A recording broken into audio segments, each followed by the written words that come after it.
ನಮಸ್ತೆ, ನಾನು ಚಂದ್ರಪ್ಪ ಅಂತ ಮೇಡಮ್. ನಮಸ್ತೆ ಸರ್. ಮೇಡಮ್ ನಿಮಗೆ ನಾನು ಒಂದು ಬೈಟ್ ಅವ್ರನ್ನ ಪ್ರಾಡಕ್ಟ್ ಕೊಟ್ಟಿದ್ದೆ. ಅದು ನಿಮಗೆ ಮೊದಲಕ್ಕ ಇವಾಗ ಡಿಫ್ರೆನ್ಸ್ ಏನು ಚೇಂಜಸ್ ಆಗಿದೆ ಮೇಡಮ್? ಇವಾಗ ಡಿಫ್ರೆನ್ಸ್ ಅಂತಂದರೆ ಕೈ ಎತ್ತಕ್ಕಾಗ್ತಿರ್ಲಿಲ್ಲ, ಇಳಿಸೋಕ್ಕಾಗ್ತಾ ಇರಲಿಲ್ಲ, ತುಂಬ ನೋವಾಗ್ತಾ ಇತ್ತು. ಓಕೆ. ಇವಾಗ ಬೆಲ್ಟ್ ಹಾಕೊಂಡ್ಮೇಲೆ ಇವಾಗ ಒಂಥರ ಫ್ರೀ ಇದೆ, ಮತ್ತೆ ಓಡಾಡೋದಕ್ಕೂ ಚೆನ್ನಾಗಿದೆ. ನೀರು ಕುಡಿದ್ವಿ, ಗ್ಯಾಸ್ ಏನಿದ್ದಿಲ್ಲ, ಪ್ರಾಬ್ಲಮ್ ಇಲ್ಲ.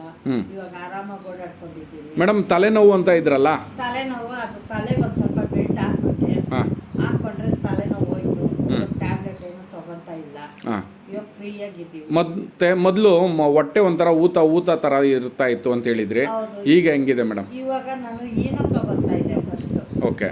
ಅದು ತಗೊಂತಾ ಇದ್ದೆ, ಇವಾಗ ಏನೋ ತಗೊಳ್ಳಲ್ಲ. ಈ ನೀರೇ ಕುಡಿತಾ ಇದೀವಲ್ಲ, ಅದ್ರಲ್ಲೇ ನಮ್ಗೆ ಕಂಟ್ರೋಲ್ ಆಗ್ತಾ ಇದೆ. ಮತ್ತೆ ಈಗ ಅಂಗಡಿಗೆ ಹೋಗ್ತಾ ಇದ್ರಿ, ಬರ್ತಾ ಇದ್ರಿ. ಮೊದಲು ಅಲ್ಲಿ ಅಂಗಡಿ ಹತ್ರ ನಿಂತ್ಕೊಂಡು ಸುಸ್ತಾಗುತ್ತೆ ಅಂತ ಇದ್ರಿ. ಇವಾಗ